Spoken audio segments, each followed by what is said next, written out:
Hey there, folks. Welcome to our cozy nook of tales and adventures. Today, like every episode, we're unlocking the doors of imagination to explore new worlds, meet fascinating characters, and experience unique emotions. I promise to take you on an unforgettable journey through the power of words. So, get comfy, grab your favorite drink, snuggle into that perfect spot, and get ready to lose yourself in a new story. Leave the outside world behind for a while and dive with me into the depths of storytelling. If you enjoy our content and want to support the channel, consider hitting that subscribe button and giving the video a thumbs up. Now, without further ado, let's dive into today's story. Autumn leaves danced like golden embers through the twilight of Rivendell as Findle worked by candlelight in the great library of the last homely house. Around him, the accumulated wisdom of 3 ages of Middle-earth lay in volumes bound in leather and dreams, their secrets whispering to him in the growing darkness. Time was running short. The last ships would soon depart for the west, and with them would go much of the knowledge that had shaped the world. His quill moved swiftly across the parchment, copying ancient texts in the precise hand he had perfected over decades of study. But tonight, something was different. The volume before him, a weathered tome chronicling the final days of Enmenor, seemed to pulse with its own inner light. As he transcribed a passage about the great harbor of Armena, the words began to shift and change, revealing hidden text beneath the visible scripture. The hidden haven, he whispered, his finger tracing the newly revealed words. South of the White Mountains, where the stars will differently, the secret text spoke of a colony of Enmenreans who had foreseen the drowning of their island. They had sailed south with artifacts of tremendous power, establishing a hidden refuge beyond the maps of Gondor. You found it then. The voice belonged to Gilrain, a Dee-Nedain ranger whose visits to the library had become more frequent in recent months. Her gray eyes held the weight of ancient memories, though she appeared no older than Findle himself. The chronicles of the Southern Haven, before Findle could respond. Heavy footsteps echoed through the library's halls. 3 dwarven merchants entered, led by Moria, a trader known for his extensive knowledge of the southern routes. But something in their bearing suggested they were more than simple merchants. The signs are aligning, Moria spoke without preamble. The stars will as they did in the Second Age. If the haven exists, now is the time to find it before the last ships depart and its secrets are lost forever. Gilrain's hand moved to the hilt of her sword. There are reasons why some secrets were hidden, Master Dwarf. The artifacts they took south were not merely treasures, but weapons and tools of power that even the wise feared to use.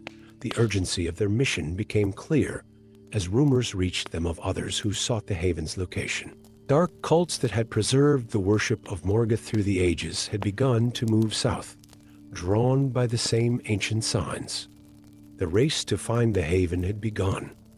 Their journey took them through hidden paths known only to the Dee-Nedain rangers and the dwarf merchants of the deep roads. They crossed the White Mountains where ancient Enmenrine waymarks still stood, their runes visible only by starlight. In their company traveled an unlikely group. Findle with his precious transcriptions, Gilrain whose knowledge of the land seemed to stretch beyond maps, and the dwarves whose ancient trade routes held secrets of their own. As they ventured further south, the stars above began to change, forming patterns that matched the diagrams in Findle's copied texts. But they were not alone in their quest. Dark figures shadowed their path, and in remote villages they found evidence of others passing others who left behind symbols that made Gilrain's face grow grave. The truth began to unravel like a tapestry viewed from its reverse side. Gilrain was no ordinary ranger. She was a descendant of the haven's founders, sworn to protect its secrets. The dwarven merchants were members of an ancient guild that had helped the Enmenreans build their refuge, their knowledge passed down through generations. Their journey culminated at a hidden valley where the mountains met the sea. There, beneath an arch of stone carved with symbols of the faithful, They found the haven not in ruins as they had feared, but preserved by arts beyond the knowledge of later ages. Yet what they discovered within gave them pause. The artifacts stored in the haven's vaults were indeed powerful, but they were not weapons as later ages had believed.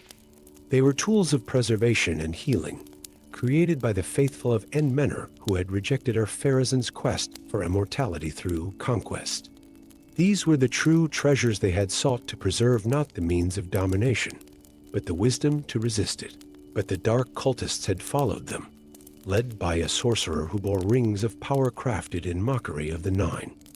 In the battle that followed, Fyndel discovered that the true power lay not in the artifacts themselves, but in the choice of how to use them. His knowledge of the ancient texts allowed him to understand their true purpose, not to grant power over others, but to preserve and protect. Using this wisdom, they were able to seal the haven once more, ensuring its secrets would endure beyond the fading of the elves. The artifacts remained hidden, but their purpose was fulfilled. They had preserved not just objects of power, but the wisdom to know when such power should remain unused. As they returned north, where the last ships prepared to sail from the Grey Havens, Fyndel understood that some knowledge was meant to be preserved not in books or scrolls, but in the hearts and choices of those who would inherit Middle-earth.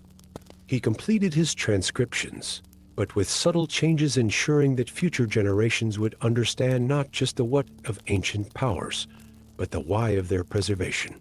The last ships sailed west, carrying many of the eldest and wisest of the elven kind. But the wisdom of Enmenor did not fade entirely from the world.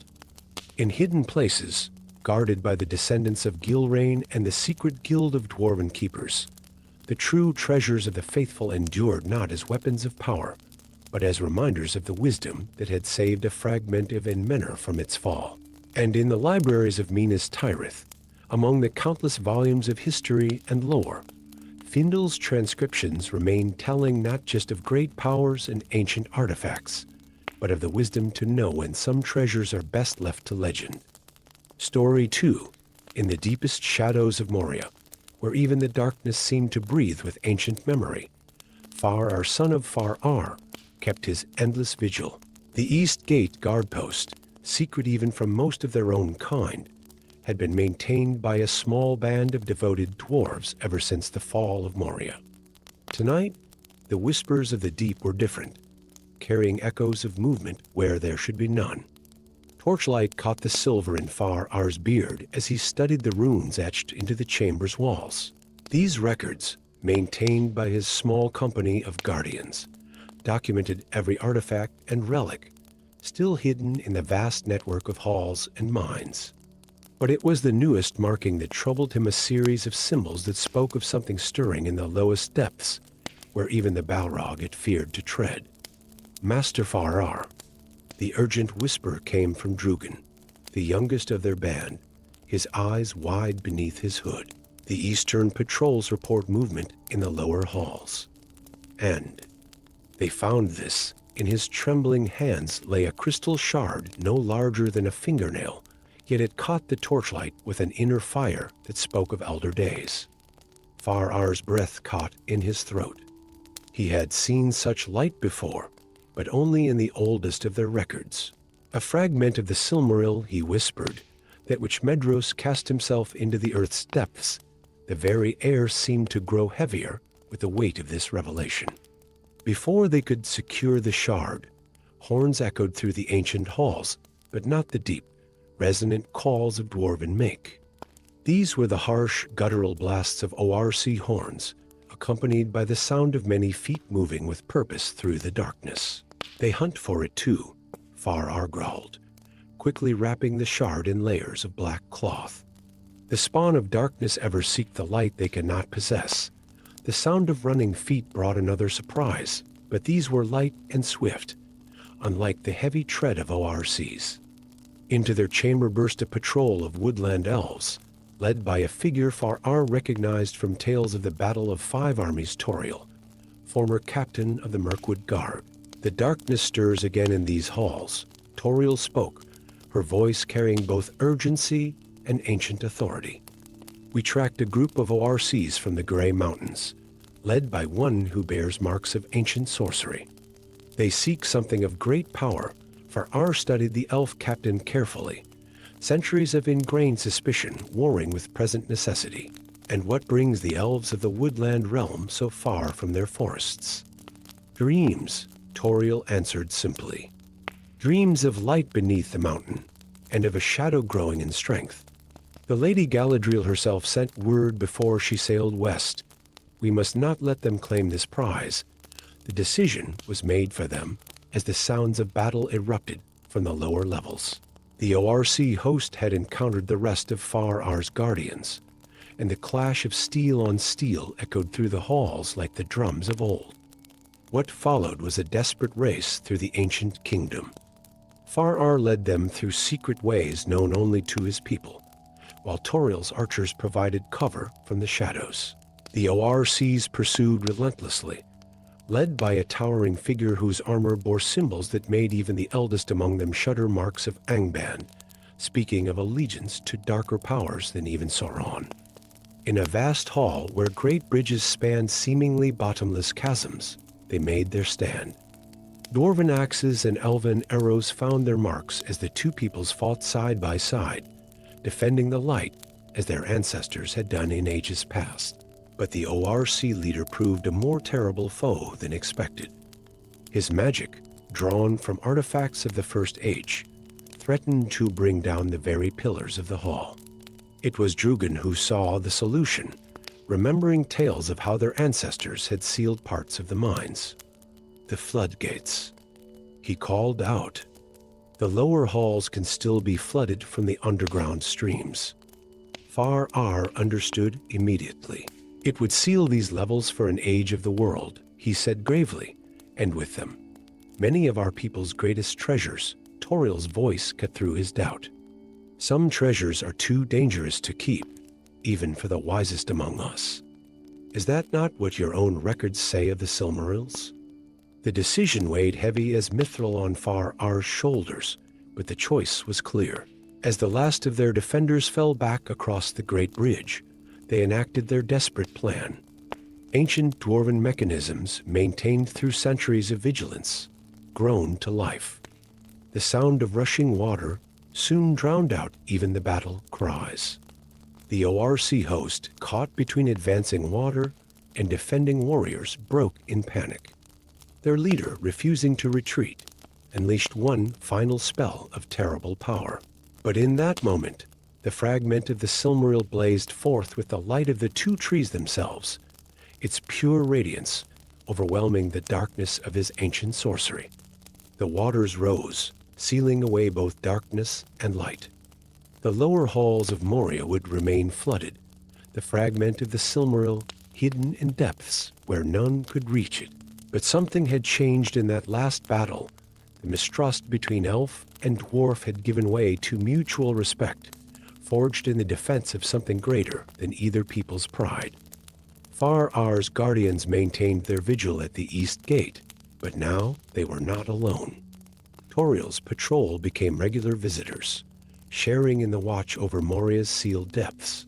Together, they guarded not just against physical threats, but against the temptation to reclaim that which was better left in darkness. And so, the fragment of Madros's Silmaril remained hidden, its light sealed away in the flooded halls of the greatest dwarf kingdom of Middle-earth. Some say that on the quietest nights, one can still see a faint glow in the waters that seep from the deeper mines, a reminder that some lights are too bright for the world above, and some treasures are best left to legend. Story 3. High above the misty mountains, where the air grew thin and the clouds wove patterns around ancient peaks, Astrid stood at the edge of a wind-swept cliff, her dark hair, braided in the traditional style of the burnings, whipped around her face as she watched the great eagle soar through the morning mist. Since childhood, she had felt their calls in her bones, understood their ancient tongue in a way that even the wisest of her people could not explain. Today, however, their proud voices carried notes of distress. Gwaihir, Lord of the Winds, greatest of all the eagles of Middle-earth, circled lower than usual, his magnificent wingspan casting shadows across the mountainside. As he landed before Astrid, she saw what the other watchers of the peaks had reported: his feathers, once gleaming like burnished gold in sunlight, had begun to dull and fade. "The sickness spreads, daughter of the mountains," Gwaihir spoke, his voice like distant thunder. "Already 3 of my youngest have fallen into a sleep from which they cannot wake." Even the winds themselves taste of this corruption. Astrid placed her hand on his massive beak, feeling the unnatural heat that radiated from him. In the weeks since the first eagle had shown signs of the mysterious malady, she had seen it spread through the areas like wildfire. The proud beings who had once carried Gandalf himself now struggled to maintain their flight paths, their eyes clouding with an unnatural mist. "Show me," she whispered, and Gwaihir lowered his head in assent. Climbing onto his back, Astrid felt the familiar surge of exhilaration as they took to the sky. Yet even in this ascent, she could sense his struggle, the labored beating of mighty wings that had once cleaved the air effortlessly. They flew south towards the darkness that had once been Mirkwood. Below them, the landscape changed from snow-capped peaks to rolling plains, and finally to the ancient shadows of Fangorn Forest. Here, Gwaihir landed in a clearing where the trees seemed to lean away, creating a natural chamber beneath their ancient boughs. "The old ones remember," Gwaihir said, his voice weaker now. "The Ents of Fangorn keep knowledge from ages past. If there is hope for my people, it lies in their memory." As if summoned by his words, the trees around them began to creak and groan. Shadows deepened and shifted, revealing enormous forms that had seemed mere ancient trunks moments before. Treebird himself, eldest of the Ents, stepped into the clearing, his eyes like deep wells of green memory. "Room, young burning." His voice rumbled like an avalanche in slow motion. "We have been watching. Yes, watching the eagles fall. Not the first time such darkness has touched the sky, lords. No, not the first time at all. But before the ancient Ent could speak further, a cold wind swept through the clearing. Dark shapes flitted between the trees, Cribane, corrupt ravens that had once served Saruman, the White. Their harsh cries carried magic that made the very air thick and heavy. So came a voice like silk over steel. "The last eagle friend seeks answers in the wrong places." From the shadows emerged a figure clad in robes of deepest purple, one of Saruman's former apprentices, now revealed as the source of the eagle's affliction. My master's defeat need not be the end of his vision. The eagles played their part in his fall. Now they shall pay the price. What followed was a battle unlike any Fangorn had seen since the days of the Ents' march to Isengard. The corrupt sorcerer wielded magic drawn from artifacts salvaged from Orthunk's ruins, while the Cribane attacked in dark clouds of razor-sharp beaks and claws. But Astrid had not come unprepared. In her blood ran the power of her people, the strength of bears, and the wisdom of the mountains. As Treebird and his Ents engaged the Cribane, Astrid faced the sorcerer. Her form shifted and changed, taking on aspects of the great bears her people could become, while maintaining the ability to read the winds as the eagles had taught her. The sorcerer's spells of darkness met primal force and ancient wisdom, yet it was not might alone that would win the day. As they fought, Astrid began to recognize patterns in the sorcerer's magic, echoes of an ancient and menrine curse, meant to bind creatures of the air. Understanding bloomed like dawn over the mountains. "Gwaihir," she called out, her voice carrying the power of both bear and eagle. "The curse is bound to the wind itself. It's not the eagles that must be cured. It's the very air of the mountains." The great eagle understood. Rising into the sky despite his weakness, Gwaihir began an ancient pattern of flight, one taught by man himself in the First Age. The other eagles, drawn by his call, joined him one by one. Together, they wove complex patterns in the air, their wings creating currents that began to shift and cleanse the corrupted winds. The sorcerer's power, dependent on the tainted air currents, began to falter. Estrid seized the moment, calling upon both her people's strength and the eagle's wisdom.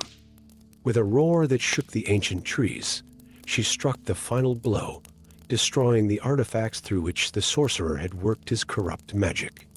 As the dark spells unraveled, the eagle's strength began to return. The unnatural mists cleared from their eyes, and their feathers regained their golden luster. The Cribane, freed from their corrupt master's control, fled back to their natural haunts in the mountains. In the aftermath, Treebird shared the ancient knowledge they had come seeking, tales of how the eagles had faced and overcome similar threats in ages past.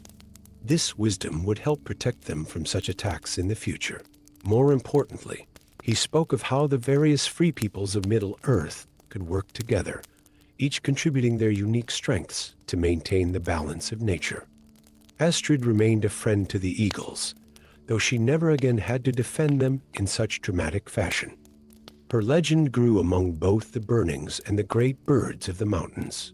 They say that on certain nights, when the moon is full and the air is clear, you can still hear her voice in the wind, speaking the ancient tongue of the eagles, reminding all who listen that the strength to overcome darkness often lies in the unity of unlikely allies and the wisdom to understand one's true nature. Story 4. The great forges of Nogrid sang their eternal song of hammer and anvil, each strike echoing through the vast halls of the dwarven kingdom, like the heartbeat of the mountain itself. Deep within these legendary workshops, where the finest craftsmen of Middle-earth shaped both metal and magic, Master Telcher stood before his anvil, his weathered hands hovering over a piece of mithril that gleamed with an inner light, all its own. The workshop's walls, carved with the history of 1,000 masterworks, reflected the dancing forge light as Telcher studied the intricate designs spread before him. They had arrived 3 days ago, carried by an elf whose grace seemed somehow different from the folk of Linden, more ancient, more knowing. The messenger claimed to speak for Celebrimber himself, the greatest elven smith of the age, and the designs he brought were unlike anything Telcher had ever seen. Master? The voice belonged to Henri, Telcher's most promising apprentice, his young beard still short enough to show the concern etched on his face. The metal speaks strangely tonight. Telcher nodded slowly, his own silver-streaked beard catching the forge light. "Aye, lad, this is no ordinary commission. The patterns here," his finger traced the flowing script that bordered the designs. "They speak of power meant to preserve, to amplify." The elf claims Celebrimber seeks to create a vessel that might strengthen the greatest works of our age in the shadows of the workshop. Henri moved closer to examine the parchments. His eyes, already skilled in reading the secret language of metal and stone, caught something that made him pause. There, hidden within the flowing elegance of elvish design, were marks he had seen only in the most ancient texts of their craft lore, symbols that spoke of dominion and binding, of power meant not to preserve but to control. "These marks," Henri whispered, "they remind me of the warnings in the old books, the ones that speak of the dark days when another came offering knowledge and craft beyond measure." Before Telcher could respond, a commotion arose from the outer halls. A new visitor had arrived at Nogrid, Arden the shipwright himself, lord of the havens, his beard white as snow and his eyes filled with the light of the two trees. The ancient elf's arrival was unprecedented. Rarely did he leave his beloved shores. "Master Telcher," Círdan's voice carried the weight of ages, "I come with urgent counsel. The works you have been asked to forge, they bear a taint of darkness, but it was too late." The mysterious elven messenger had returned, his fair face now twisted with anger. "The works will continue," he commanded, and his voice held an ancient power that sent tremors through the very stone. The disguise fell away, revealing not an emissary of Celebrimber, but a being of terrible beauty and power, Anatar, the Lord of Gifts, who was Sauron himself. Chaos erupted in the forge. Dwarven guards rushed forward with axes raised, but Sauron's power threw them back like leaves in a storm. Telcher reached for the designs, but they burst into flames at his touch. Only Enri, forgotten in the shadows, managed to seize a crucial fragment of the plans, seeing in that moment the true purpose of the artifact they had been asked to create, not to preserve the 3 elven rings, but to bind them to the one ring that Sauron secretly forged. What followed was a desperate race through the ancient halls of Nogrid. Enri fled through hidden passages known only to the dwarven folk, the fragment of parchment clutched to his chest. Behind him, the sounds of battle echoed as Círdan's guards engaged Sauron's forces.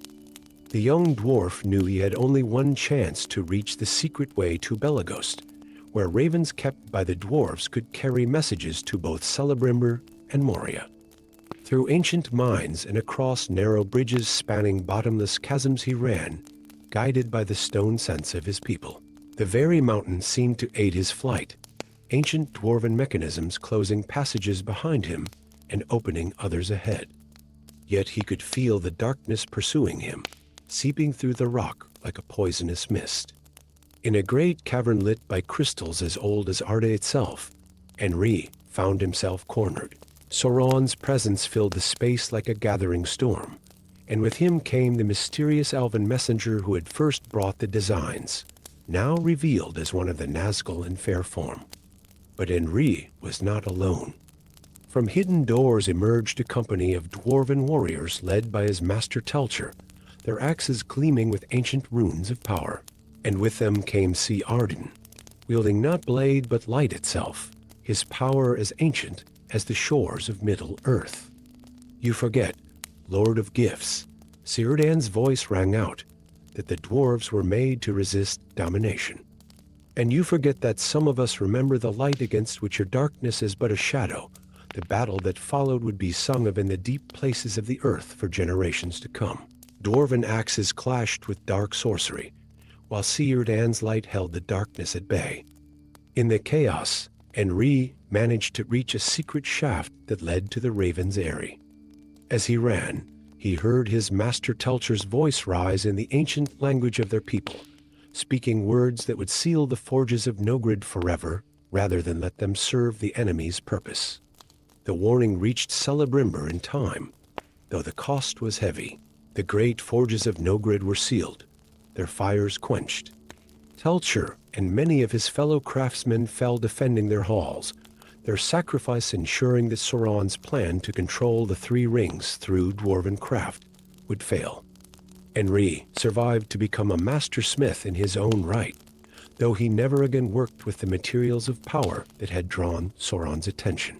He kept the fragment of the original designs as a reminder, teaching future generations of dwarven smiths to recognize the marks of darkness hidden in fair seeming. And in the deep places of Nogrid, they say the sealed forges still stand, their fires waiting to be relit by worthy hands in an age yet to come. But the wisdom gained at such cost remains, that the greatest power lies not in the ability to create wonders, but in the wisdom to know when such wonders should remain unmade. Story 5. The ancient stones of Feros whispered their secrets to the wind, their weathered faces bearing silent witness to centuries of glory and decay. In these ruins of what was once the proud capital of Arnor, Erebor found an unusual solace. The young Díndain ranger moved like a shadow through the crumbling corridors, his weathered green cloak blending seamlessly with the moss-covered walls that had once housed kings. Dawn painted the sky in hues of amber and rose as Erebor descended into the depths of the city's great library, or what remained of it. Most travelers avoided these ruins, speaking of fell spirits and dark memories that lingered in the shadows of the ancient kingdom. But Erebor knew better the true dangers in Feros were not the echoes of the past, but the secrets they protected. His fingers, calloused from years of swordplay and bowmanship, traced the intricate carvings on a partially collapsed wall. The symbols were subtle, almost invisible to untrained eyes, but to one schooled in the ancient lore of Arnor, they told a story of hidden chambers and protected treasures. For 3 months, he had been mapping these markings, following a trail left by his ancestors centuries ago. "The old songs speak true," he muttered, brushing away centuries of dust to reveal a delicate pattern of intertwined stars, the mark of Elendil's house.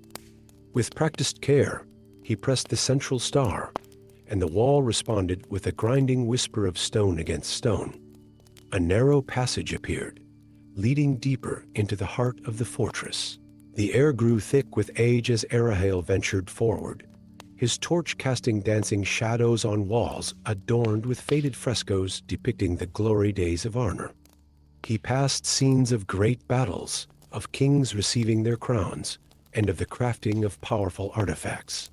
But it was the last image that made him pause, a perfect sphere of crystal, surrounded by figures in hooded robes. A palantar, one of the lost-seeing stones of the North Kingdom.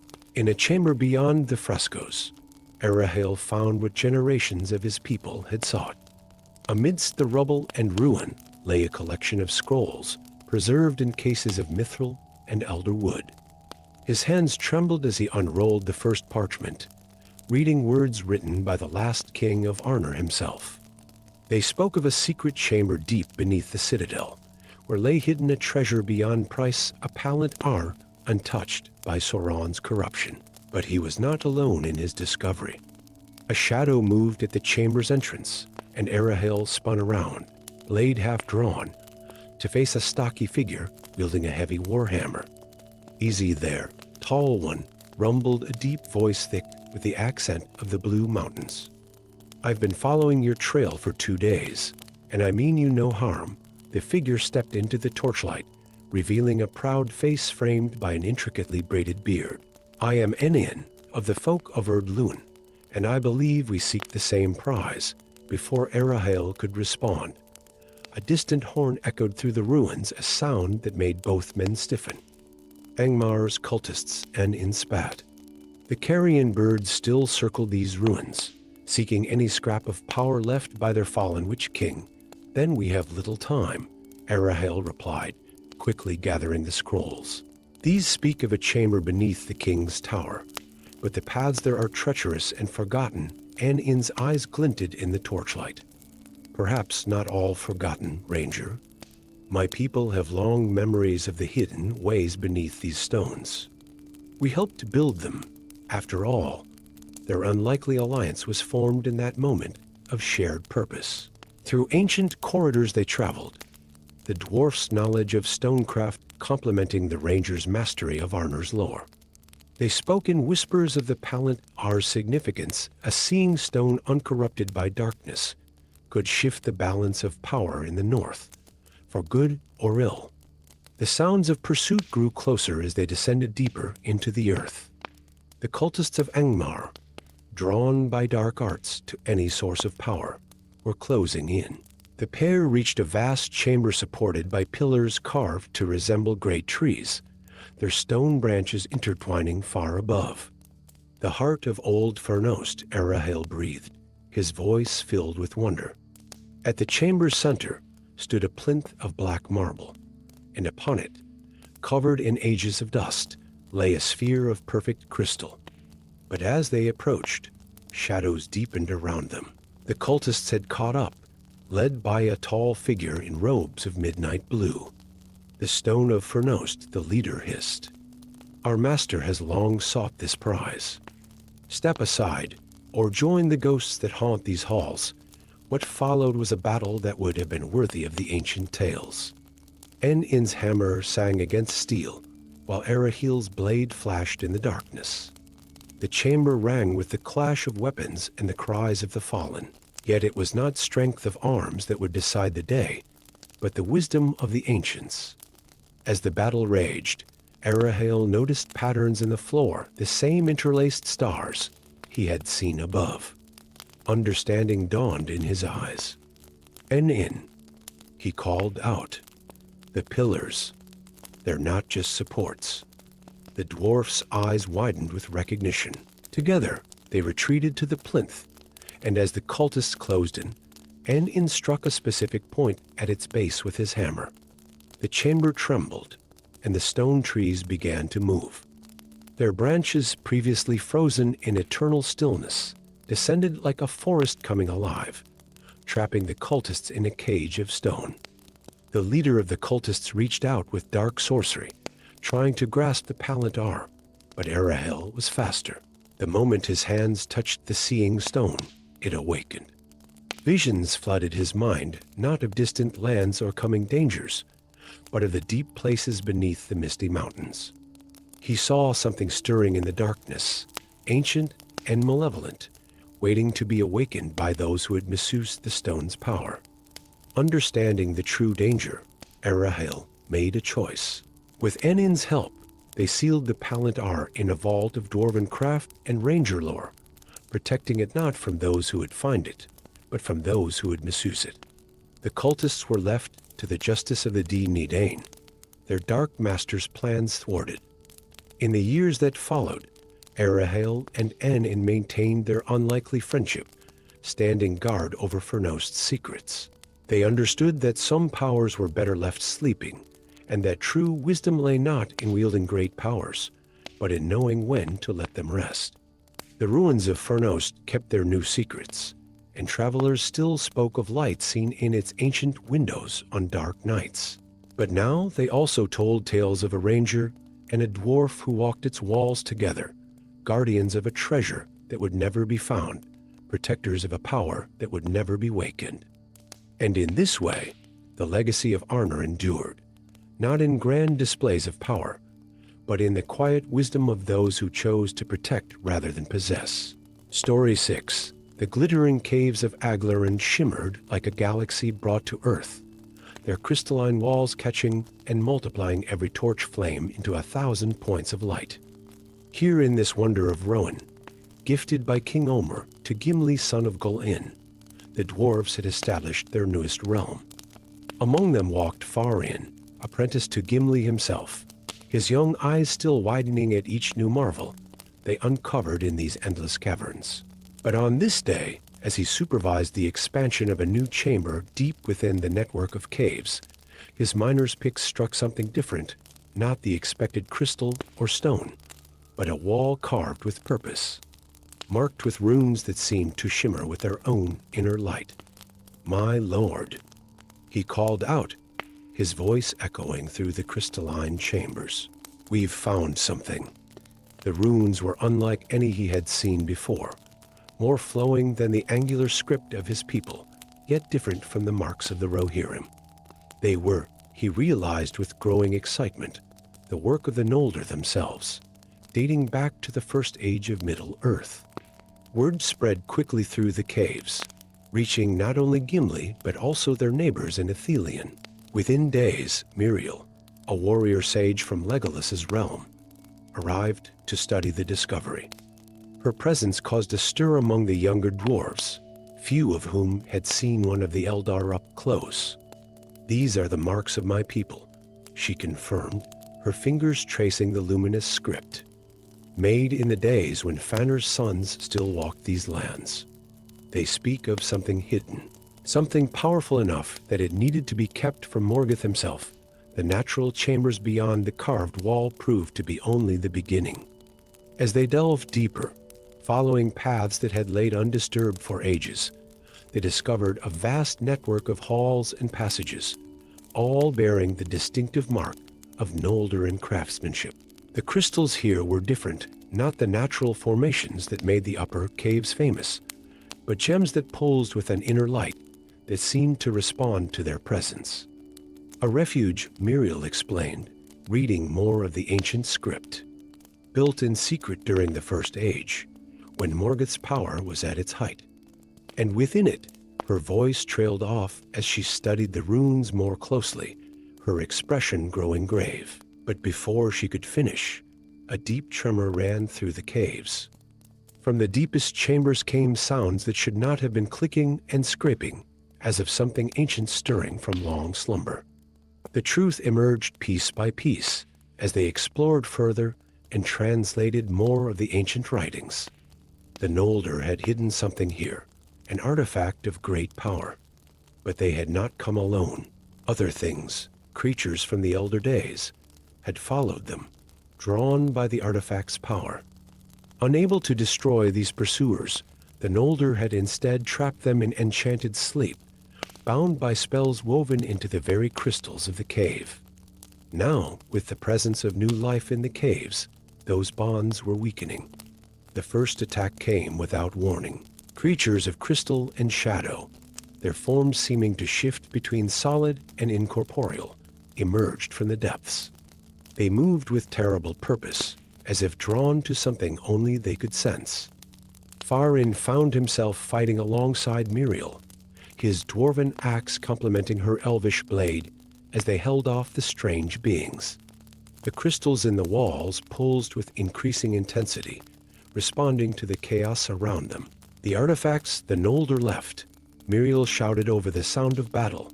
They're not just treasure, they're keys. The creatures are trying to reach something deeper in the caves.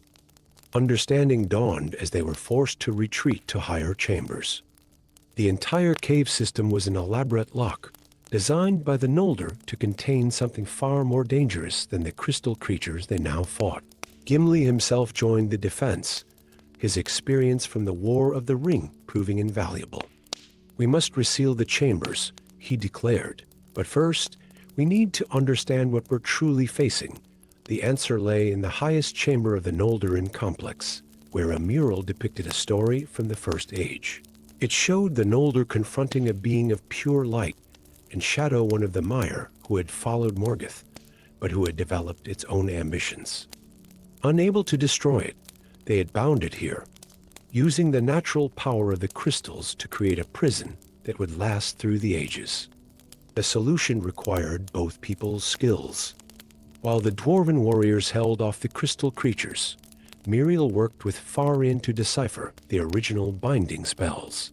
The crystals that made the caves glitter were not merely beautiful.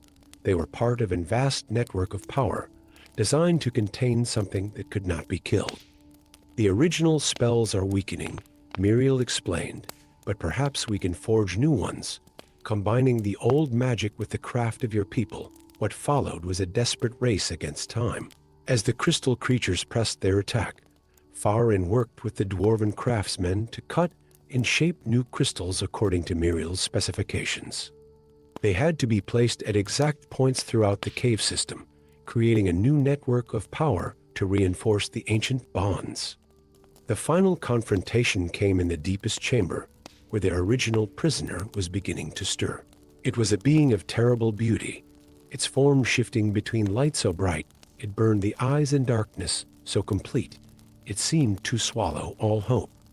The combined efforts of both peoples ultimately prevailed. While Gimli led the defense against waves of crystal creatures, Miriel and Farin completed the new binding array. The crystals blazed with combined power, the ancient magic of the Noldor reinforced by the craft of Durin's folk. The creature fought its renewed imprisonment with all its might, but the bonds held. One by one, its servants returned to their crystalline sleep, and the caves fell silent save for the soft hum of power flowing through the new network of gems.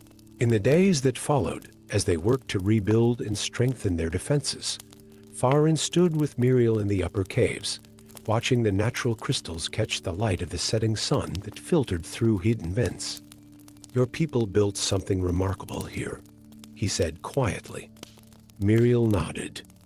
"And your people have helped make it stronger. Perhaps that is the way of things now, not to create anew, but to preserve and strengthen what came before. Combining the wisdom of both our races, the glitter in caves remained a wonder of Middle-earth, but now they held a deeper secret.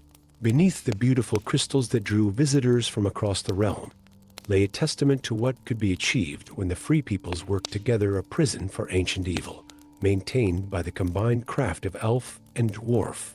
And if sometimes the crystals pulsed with a rhythm like breathing, or visitors heard strange music in the deepest chambers, they needed only look upon the runes carved by both people's hands to know that some powers, though they could not be destroyed, could be contained by wisdom and cooperation. Story 7. In the grand halls of Erebor, where golden light danced off veins of precious gems and ancient tapestries, told tales of glory long past, Ra, daughter of Li, stood before a wall that should not have existed.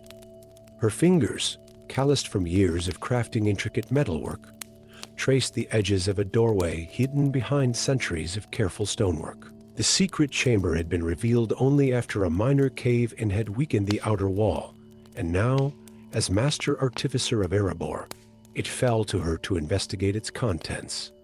The chamber beyond held only a single pedestal, and upon it, nestled in velvet long faded by time, lay a ring. Not just any ring, but one of the 7 given to the dwarf lords in ages past. The very sight of it made her breath catch in her throat. All had believed these rings destroyed consumed by dragon fire or reclaimed by Sauron before his fall. Yet here one lay, untouched, its golden surface gleaming with an inner light that seemed to whisper of power and glory. By Durin's beard breathed Farron, her chief apprentice, reaching toward the ring. Kay-Ra's hand shot out, stopping him inches from its surface.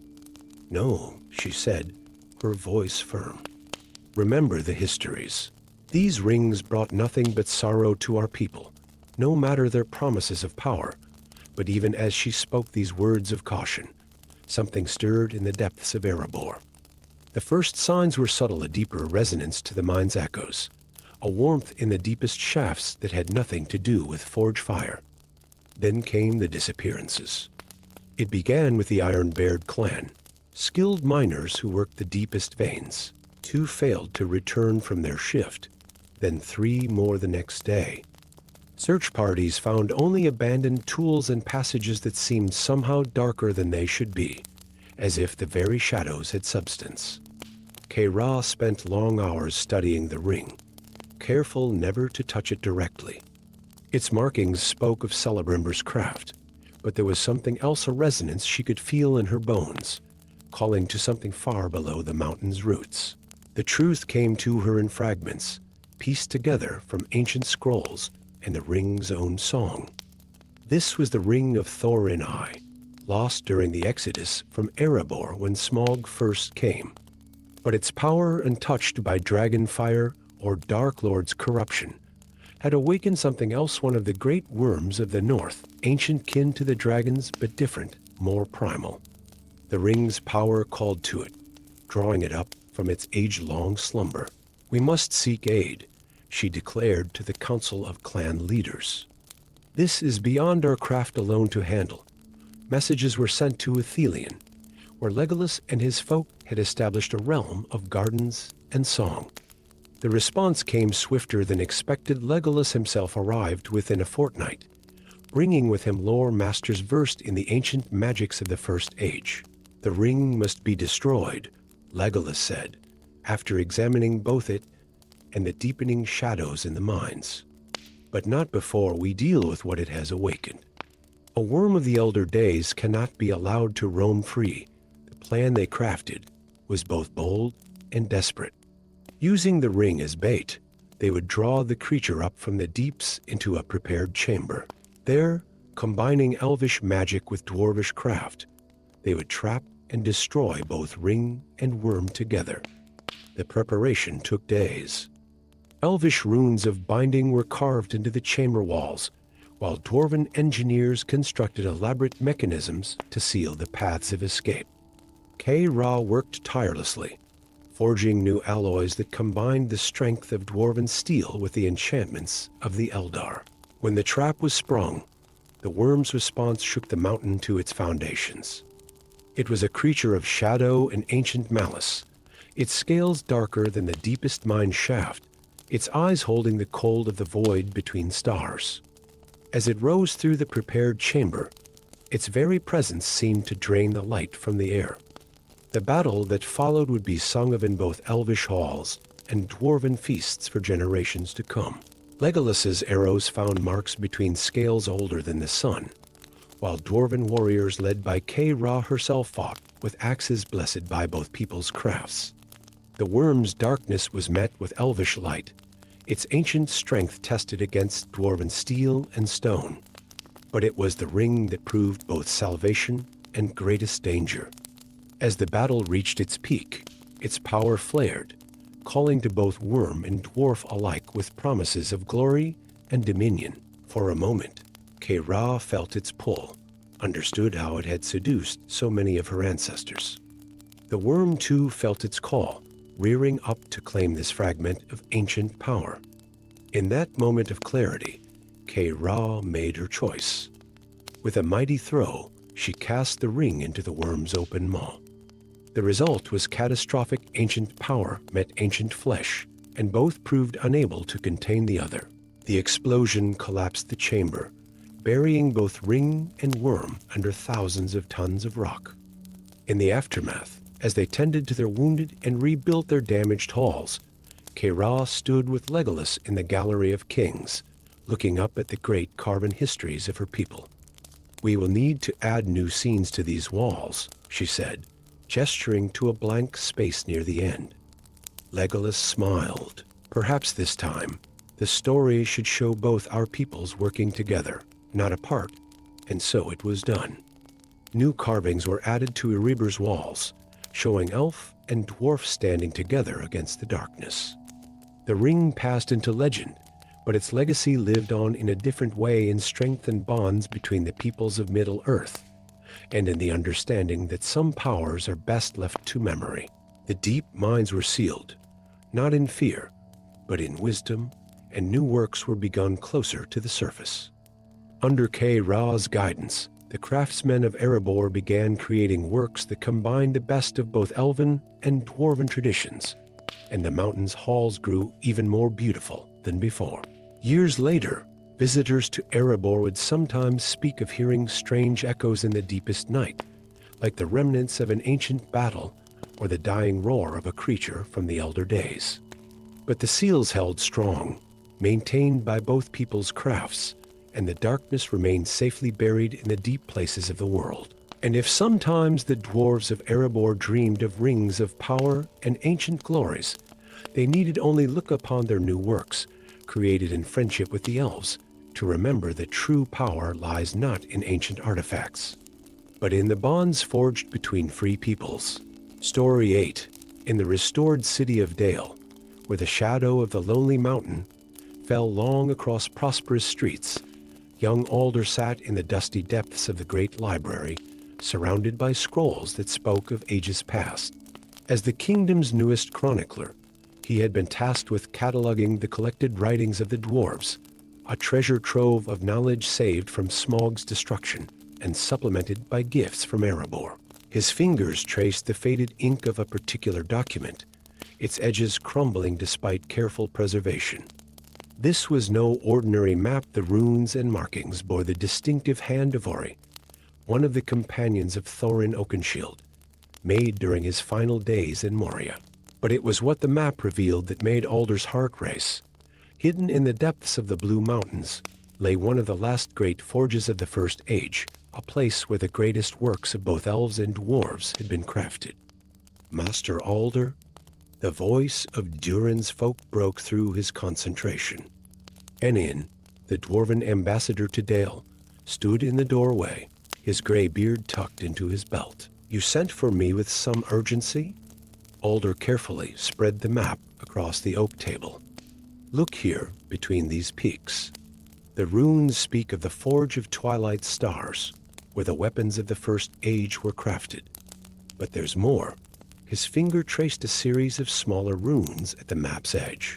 Ori wrote of something sleeping there, bound by spells of the Eldar Balrog that fled the fall of Angband. Enin's breath caught, his weathered face growing grave. The spells of the Eldar fade with their departure to the west. If what you say is true, the journey toward Luin began 3 days later. Alder rode with a company of dwarves from the Blue Mountains, who had been visiting Dale, led by Enin himself. As they traveled west, the ambassador sent ravens ahead to the settlements in the Blue Mountains, and to the few remaining elves who dwelt near the Gulf of Luin. The land changed as they journeyed, from the familiar territories around Erebor to the wilder regions of Eriador. They passed through the restored Kingdom of Arnor, where the Rangers of the North still kept watch, though they now served the restored Kingdom of Men. Finally, the blue peaks rose before them, and Alder beheld the ancient home of Durin's folk before they reclaimed Erebor. In the halls of the Blue Mountains, they found allies already gathered. A contingent of dwarves led by Lady DS3, named for Thorin Oakenshield's sister, had begun consulting their own ancient records. More surprisingly, a small group of elves from the Grey Havens had arrived, led by Certain's apprentice, Galador, one of the few who chose to remain in Middle-earth. "The forge you seek lies deep," Galador explained, his ageless face grave in the torchlight. "It was sealed at the end of the First Age, when Morgoth's servant fled south from the War of Wrath. The Eldar and the dwarves of old worked together to trap it, using the very forge it sought to claim as its prison. The descent into the mountain's depths began at dawn. The passages were ancient, predating even the dwarf realms of the Third Age. Here and there, they found signs of the Elder Days, gems that glowed with internal light, runes of power carved by hands that had beheld the two trees, and veins of precious metals that sang softly when touched. But as they delved deeper, other signs appeared. The air grew warm, then hot, and ancient warnings in both Elvish and Khuzdul marked the walls.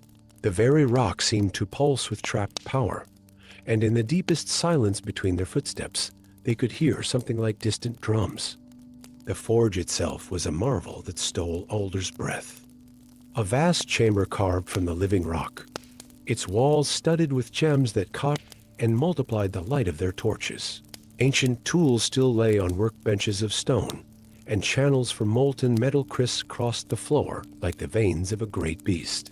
But at its heart, where the greatest heat should have been, they found only darkness. A darkness that moved.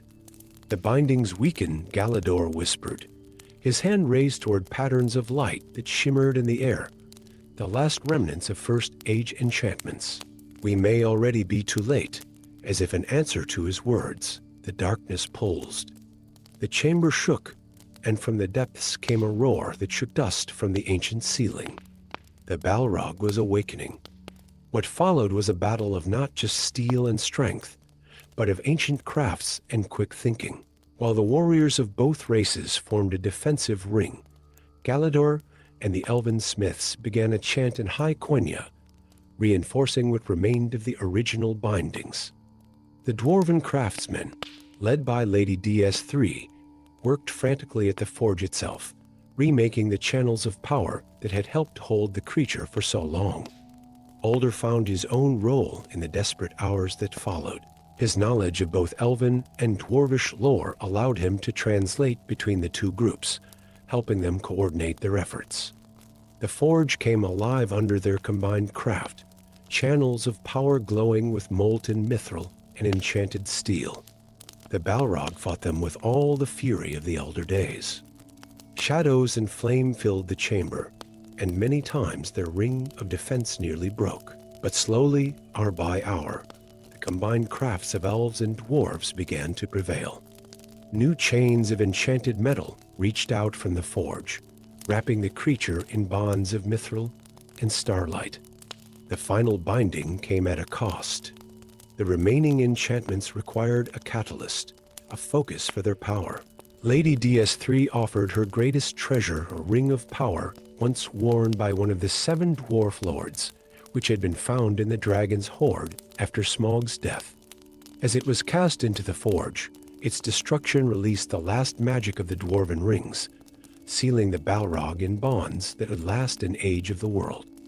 In the quiet that followed their victory, Alder stood with Galador and Lady DS3 in the restored forge chamber. The ancient tools had been awakened once more, and the gems in the walls pulsed with renewed light. "Our peoples made great things here. Once," Lady DS3 mused, running her hand along a workbench smooth with age and use. "And may do so again," Galador added, a slight smile touching his ageless features. "Though the power of the Eldar fades, perhaps it is time for new crafts to be born, works that combine the wisdom of all our peoples." The Forge of Twilight Stars was reborn that day, not just as a prison for an ancient evil, but as a place where the remaining elves and the dwarves of the Blue Mountains could work together, creating works that combined the best of both their crafts. Alder remained there for many years, recording their works and adding to the chronicles of the Fourth Age. And if sometimes in the deepest night, the darkness in the forge's heart stirred and ancient drums echoed in the deep places of the mountain, the combined crafts of elves and dwarves held strong, a testament to what could be achieved when the free peoples of Middle-earth stood together. Story 9. The ancient trees of Erin Lascalon whispered their secrets to the night wind, their leaves shimmering with the last traces of elvish magic that lingered in the forest once known as Mirkwood. Toriel, former captain of the Woodland Guard, moved silently through the canopy, her keen eyes scanning the darkness below. Though many of her kind had departed for the undying lands, she had chosen to remain, bound to these woods by duty and memory. The forest had changed since the fall of Sauron. The darkness that had plagued it for centuries had retreated, and the great spiders that once infested its depths had vanished with their master's defeat. Yet something stirred in the shadows once more, something that made the ancient trees tremble and the night birds fall silent. The first signs had been subtle, webs too intricate for ordinary spiders, arranged in patterns that seemed to pulse with dark purpose. Then came the disappearance's first animals, then 2 woodsmen from the nearby settlements of men. But it was the discovery of the massive web cocoon, pulsing with an inner light that absorbed rather than emanated brightness, that confirmed Toriel's worst fears. The patterns, she murmured, examining the dark strands that seemed to drink in the starlight. They're different, organized. Like words in a dark tongue, Ariadne, her youngest scout, landed silently beside her on the broad branch. Captain, we've found more in the northern reaches. And there's something else, tracks of the great spiders, but changed. They move with purpose, following paths that lead deeper into the mountains. The news sent a chill through Toriel's heart. The spiders had always been creatures of chaos, spreading randomly through the forest. But these new movements spoke of intelligence, of coordination. Something was calling them, shaping them to its will. The answer came unexpectedly, in the form of a delegation from the Lonely Mountain. Gimli, too, son of the legendary Gimli who had befriended Legolas, arrived with urgent news. The dwarves had discovered similar webbing in their deepest minds, and with it, ancient carvings that spoke of a terror older than Sauron himself. The writings speak of Ungoliant, Gimli too explained, his voice grave as they gathered in the wooden halls of the woodland realm.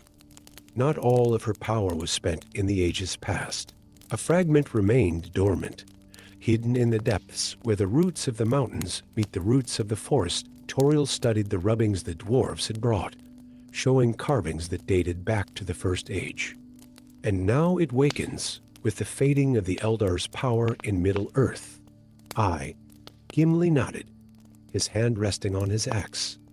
The spiders are drawn to it, changed by it. They're becoming something new, something worse. The alliance was formed that very night, born of necessity and ancient friendship. The dwarves brought their knowledge of the deep places and their skill with stone and metal, while Toriel's elves contributed their woodcraft and the remaining magic of their race. Together, they traced the spider's movements, following the trail of darkness to its source. The journey took them deep into the Grey Mountains, where the ancient borders of Mirkwood, Erebor, and the northern wastes met. Here, in a valley untouched by the sun, they found what they sought. The spiders had constructed a vast network of webs, but unlike their usual chaotic tangles, these formed concentric circles around a central pit that seemed to swallow all light. "It's calling them," Toriel whispered, feeling the pull of ancient malice, reshaping them with what remains of Ungoliant's power. If it succeeds, she didn't need to finish the thought. All remembered the tales of Ungoliant, the primordial spirit of darkness, who had devoured the light of the 2 trees of Valinor. Even a fraction of such power unleashed upon the world again would bring a darkness beyond imagining. The battle began at twilight. The spiders came in waves, larger and more fearsome than any Toriel had fought before. They moved with terrible purpose, protecting the pit where their transformation was taking place.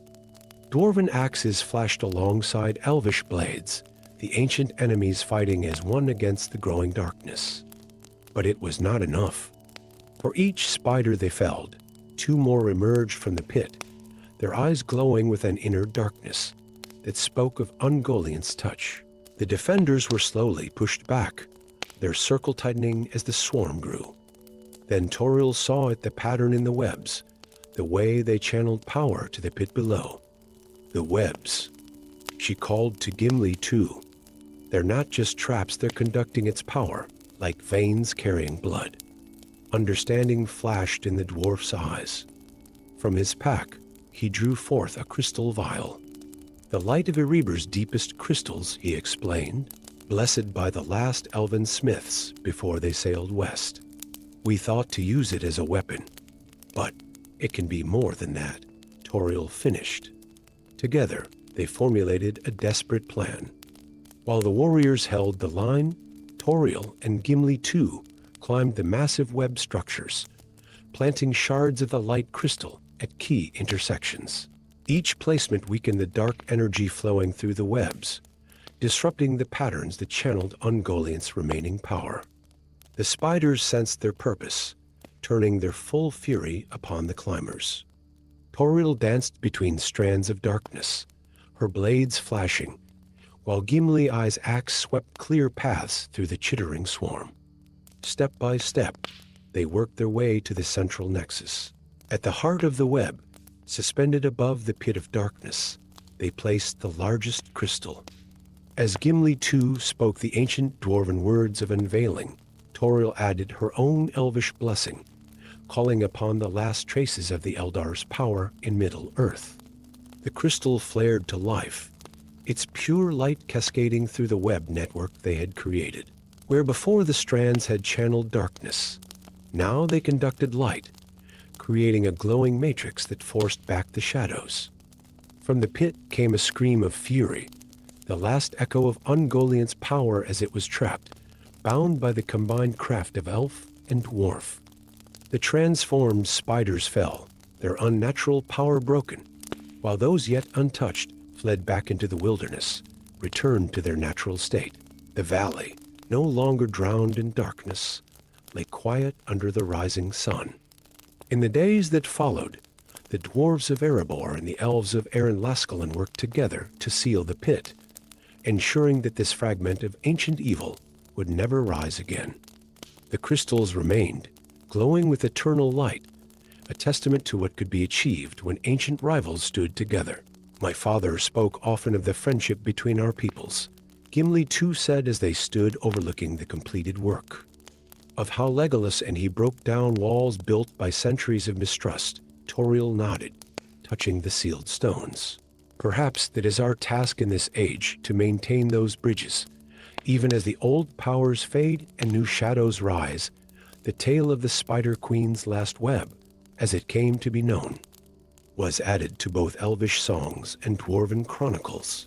It served as a reminder that even in the Fourth Age, as the dominion of men grew and the elder races diminished, there were still great deeds to be done, and that the strongest bulwark against darkness was the unity of free peoples.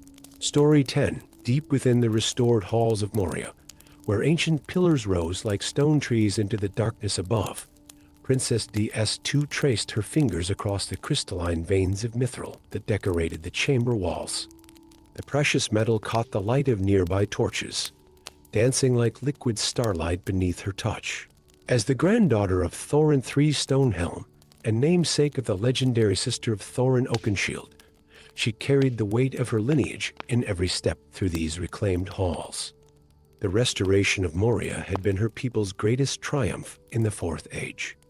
After generations of exile, the Longbeards had finally returned home, driving out the last remnants of darkness that had lingered after the War of the Ring. Yet, on this day, as she conducted her routine inspection of the lower mining levels, something caught her eye that would shake the very foundations of their reclaimed kingdom. There, half hidden behind a sheet of newly exposed rock, glowed runes of a kind she had never seen before. They were not the angular custal runes of her people, but rather the flowing script of the Eldar, dating back to the Second Age, or perhaps even earlier. As she brushed away centuries of dust, the runes began to pulse with a faint blue light, responding to her touch as if awakening from a long slumber. Master Nori, she called to her elderly advisor, named for the companion of Thorin Oakenshield. Bring the chroniclers. Quickly, the translation took 3 days, with the kingdom's finest scholars working tirelessly by lamplight. What they discovered sent a chill through the princess's heart. The runes told of a pact between the Elves of Erebor and the Dwarves of Moria, forged in the early days of the Second Age. The mithril, it seemed, was more than merely precious metal. It formed a vast network of magical seals, binding something ancient and terrible in the deepest abysses beneath the mountain. The true horror of the revelation became clear as they deciphered more of the text. In the elder days, before the rising of the sun, a servant of Morgoth, neither Balrog nor dragon, but something older and more terrible, had been imprisoned beneath the mountains by the combined might of elves and dwarves. The mithril seals were crafted to contain this entity, drawing upon the natural magic of the metal to maintain its prison. But now, after millennia of mining, the seals were failing. The signs were subtle at first, a deepening of the shadows in the lowest halls, strange echoes that seemed to answer when no one had spoken, and an increasing nervousness among the mining crews that no one could explain. Then came the dreams, miners and craftsmen reporting the same nightmare of a voice speaking in an ancient tongue, promising power and riches beyond imagining. DS knew there was only one course of action. Though the old alliances between elves and dwarves had largely faded with the departure of the Eldar to the west, some yet remained in Middle-earth. The closest were the elves of Lothlorien, though their numbers had dwindled since the departure of Lady Galadriel. The journey to the Golden Wood was perilous, though the roads were safer in the Fourth Age than they had been during the War of the Ring. Ancient dangers still lurked in the wild places between the kingdoms of men. DS traveled with a small company of trusted guards, carrying with her rubbings of the elvish runes and samples of the failing mithril seals. They found Lothlorien changed. The golden leaves still crowned the mighty Malorn trees, but their light had dimmed. The few elves who remained were led by Lithnil, a former handmaiden to Galadriel, who had chosen to remain in Middle-earth to watch over the fading enchantments of the realm. It was there, in a flat high among the Malorn branches, that DS encountered an unexpected ally. Legolas, prince of the woodland realm, had stopped in Lothlorien on his way back from Ithilien. The friendship between Legolas and Gimli, son of Gul-in, was still sung of among both peoples, and DS found in the elven prince a willing audience for her tale. The seals speak of the First Age, Lithnil explained, examining the rubbings by starlight. Of Morgoth's first experiments with corruption, before he created the dragons or awakened the Balrogs. A being of shadow and malice, drawn from the void itself, can the seals be restored? DS asked, feeling the weight of her entire kingdom resting upon the answer. Yes, Legolas replied, but it will require something from both our peoples. The craft of the dwarves to forge new bonds of mithril, and the ancient magic of the elves to imbue them with power. The return to Moria became a race against time. As they traveled, the signs of the weakening seals grew more pronounced. Tremors shook the mountains, and even the hardiest of miners refused to descend to the lowest levels, where the darkness seemed to move with a will of its own. The forging of the new seals required all the skill of the dwarven craftsmen and the remaining power of the elves. For 3 days and nights, the finest smiths of Moria worked alongside elvish loremasters. They crafted chains of mithril inscribed with runes of binding, each link blessed with what remained of the power of the Eldar in Middle-earth. The final test came as they prepared to place the new seals. Deep in the lowest mines, where the air itself seemed to resist their passage, they found the chamber described in the ancient runes. Here, the very rock pulsed with dark energy, and shadows writhed at the edge of their vision. As Dia stepped forward with the first of the new seals, a voice filled the chamber, ancient, terrible, and promising everything her heart desired. For a moment, she understood how her ancestor Thorin had fallen to the dragon sickness, for the voice spoke to something deep within her soul. But she was a daughter of Durin's line, tempered by the wisdom bought with the blood of her ancestors. With Legolas chanting words of power in the ancient tongue of the Eldar, and her fellow dwarves lending their strength to the crafting, she began the work of renewal. The entity fought them.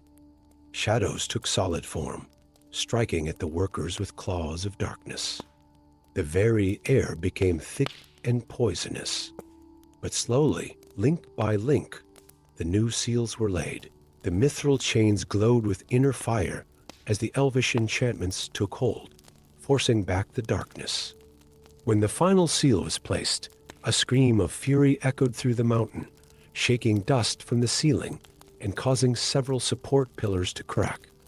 Then silence fell, a clean silence, free from the whispers that had plagued the deep mines. In the days that followed, as the elves prepared to depart, Dia stood with Legolas in the chamber of Mizarble, now restored to its former glory. "We owe you a debt," she said, touching the newly carved runes that told the story of their cooperation. "No," Legolas replied with a smile. "This was not about debt, but about honoring the friendships that have been forged between our peoples." Gimli would be proud to see this day. The tale of the mithril seals became part of the new legends of Moria, told in both the halls of the dwarves and the remaining elvish havens. It served as a reminder that even in the Fourth Age, as the power of the Eldar faded and the dominion of men grew, there were still echoes of the elder days in the deep places of the world, and that the ancient alliances could still be renewed when darkness threatened to return.